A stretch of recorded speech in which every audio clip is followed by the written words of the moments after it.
गांव कछुवापुर अपनी शांति और आलस के लिए मशहूर था। यहाँ के लोग कहते थे, अगर कोई काम आज हो सकता है तो क्यों करें, कल भी तो है। इसी गांव में रहता था भोलाराम, एक मजेदार किस्म का आदमी। उसका शौक बड़ा अजीब था। न खेत में मेहनत, न दुकान चलाना, बस मछली पकड़ना। भोलाराम दिन रात नदी किनारे बैठा रहता, एक छोटी सी बांस की डंडी लेकर। पर उसकी मछलियां हमेशा कद में छोटी और कहानी में बड़ी होती थीं। हर शाम गांव लौटकर वह गर्व से कहता, आज जो मछली छूटी है ना, वो इतनी बड़ी थी कि नाव भी डर गई। गांव वाले हंसकर कहते, भोलाराम, तेरी बातें तो मछलियों से भी ज्यादा फिसलन भरी हैं। एक दिन खबर फैली कि गांव की पुरानी नदी में एक विशाल मछली दिखाई दी है। कहा जाता था कि वो इतनी बड़ी है कि उसकी पूंछ एक किनारे और मुंह दूसरे किनारे तक फैली हुई थी। किसी ने उसे पकड़ने की कोशिश की तो उसकी नाव ही पलट गई। गांव के बूढ़े मंगरू काका बोले, बेटा, वो मछली नहीं, नदी का रक्षक है। उसे पकड़ने की कोशिश मत करना। पर भोलाराम तो ठहरा जिद्दी आदमी। उसने तुरंत ऐलान कर दिया, मैं ही पकड़ूंगा उस विशाल मछली को और अपने नाम पर मछली मेला लगवाऊंगा। गांव वाले बोले, अरे पगले, तेरे पास तो कांटा तक ढंग का नहीं है। भोलाराम बोला, अब पुराना जमाना गया, मैं करूंगा प्राचीन जुगाड़, फिशिंग टेक्निक। अगले दिन भोलाराम अपने दोस्त टिल्लू और पप्पू को लेकर नदी किनारे पहुंचा। तीनों ने अपने अपने आविष्कार तैयार कर रखे थे। टिल्लू बोला, मैंने केले के छिलके को चारा बनाया है, मछली को पसंद आएगा, मीठा है। पप्पू बोला, मैंने पुरानी मोबाइल की बैटरी बांध दी है, इससे मछली को झटका लगेगा और वो खुद बाहर कूदेगी। भोलाराम बोला, मैंने सबसे बड़ा प्लान बनाया है, मैं खुद पानी में उतरूंगा और मछली से दोस्ती कर लूंगा। गांव वाले देखने जमा हो गए। बच्चे ताली बजा रहे थे, भोलाराम भोलाराम। किसी ने पुकारा, अरे पहले तैरना तो सीख ले। भोलाराम आत्मविश्वास से भरा हुआ पानी में उतरा। नदी में उतरते ही उसका पैर किसी बड़े पत्थर से टकराया और वो छपाक करते हुए गिर पड़ा। भीड़ ठहाके मारने लगी। अरे मछली नहीं, मछुआरा ही फंस गया। भोलाराम उठकर बोला, हंसो मत, ये तो बस वार्म अप था। उसने फिर कांटा डाला और बांस पकड़े बैठ गया। सूरज सिर पर आया, शाम होने लगी, पर मछली नदारद। टिल्लू बोला, चल घर चलते हैं, ये मछली नहीं आएगी। भोलाराम बोला, अभी नहीं, जब तक नदी में पानी है मैं यहां बैठा रहूंगा। अचानक बांस हिला। अरे अरे, कुछ फंसा है, भोलाराम चिल्लाया। बांस इतना झुक गया कि वो खुद भी खींचने लगा।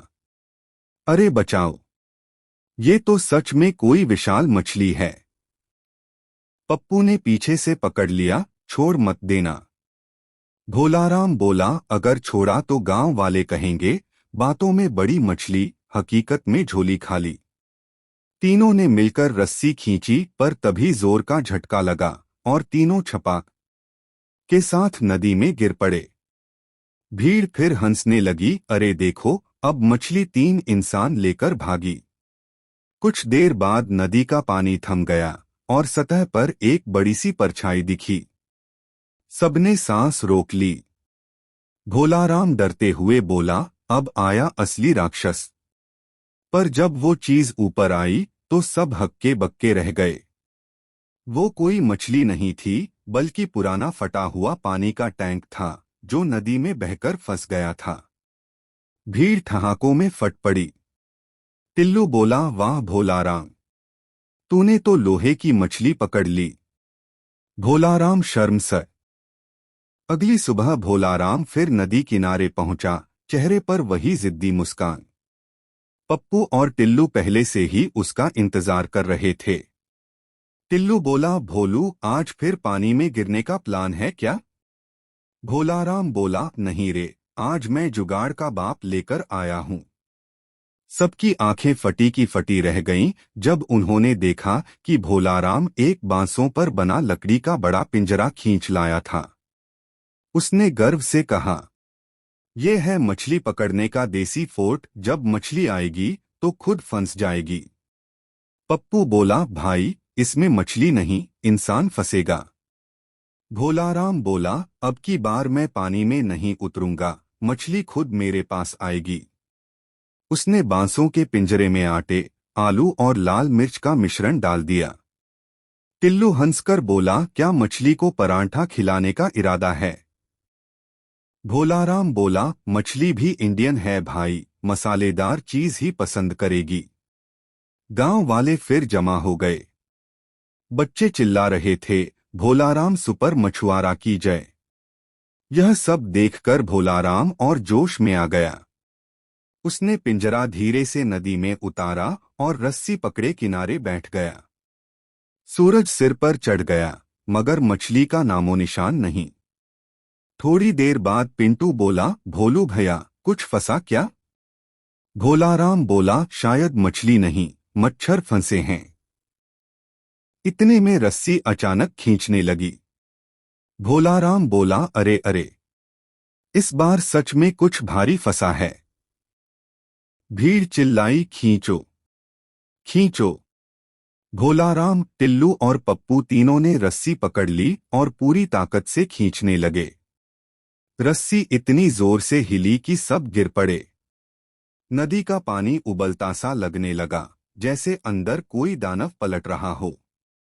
अचानक पानी फटा और उसमें से निकली एक वास्तविक विशाल मछली।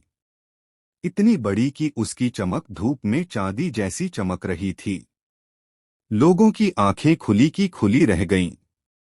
भोलाराम चिल्लाया, देखा, मैंने कहा था ना मछली आएगी। अब मेरा नाम भोलाराम द फिश किंग रख देना। भीड़ तालियां बजाने लगी, पर अगले ही पल मछली ने अपनी पूंछ हिलाई, छपाक। ऐसा झटका लगा कि पिंजरा टूट गया, पानी उड़कर सब पर गिरा और भोलाराम सीधे नदी में जा गिरा। मछली भाग निकली और लोग फिर हंसी से लोटपोट हो गए। पप्पू चिल्लाया, अरे मछली तो भाग गई। टिल्लू बोला, नहीं, अब वो भोलाराम को अपना साथी बना ले गई। किसी बच्चे ने चिल्लाया, देखो, भोलाराम मछली के पीछे तैर रहा है। काफी देर बाद जब भोलाराम बाहर निकला तो उसके हाथ में कुछ चमक रहा था। सब बोले, क्या मछली पकड़ ली? भोलाराम बोला, नहीं, पर मछली की पूंछ से टूटा ये चांदी जैसा स्केल मिला। वो सच में चमकदार था। गांव वाले बोले, ये तो लग रहा है जैसे सोने चांदी की मछली थी। भोलाराम बोला, देखा, कहा था ना, मेरा जुगाड़ बेकार नहीं जाएगा। अब मुझे कोई मूर्ख मछुआरा नहीं कहेगा, बल्कि भोलाराम जुगाड़पति कहेगा। भीड़ फिर हंसी में फट पड़ी। रात को गांव के चौपाल पर उसी मछली प्रसंग की चर्चा चल रही थी। मंगरू काका बोले, बेटा तूने मछली पकड़ी या मछली ने तुझे? भोलाराम बोला, काका, आज समझ आया कि मछली से लड़ना आसान है, पर किस्मत से नहीं। सारे गांव वाले ठहाके मारने लगे। टिल्लू बोला, अब तू मछली पकड़ेगा या मछली पकाने की दुकान खोलेगा? भोलाराम बोला, अब मैं खोलूंगा भोलाराम मछली हाउस, यहाँ मछली नहीं कहानी मिलेगी। अगले दिन सच में उसने नदी किनारे दुकान लगा ली। बोर्ड पर लिखा था, भोलाराम फिशिंग एक्सपीरियंस, मछली मिले या न मिले, हंसी जरूर।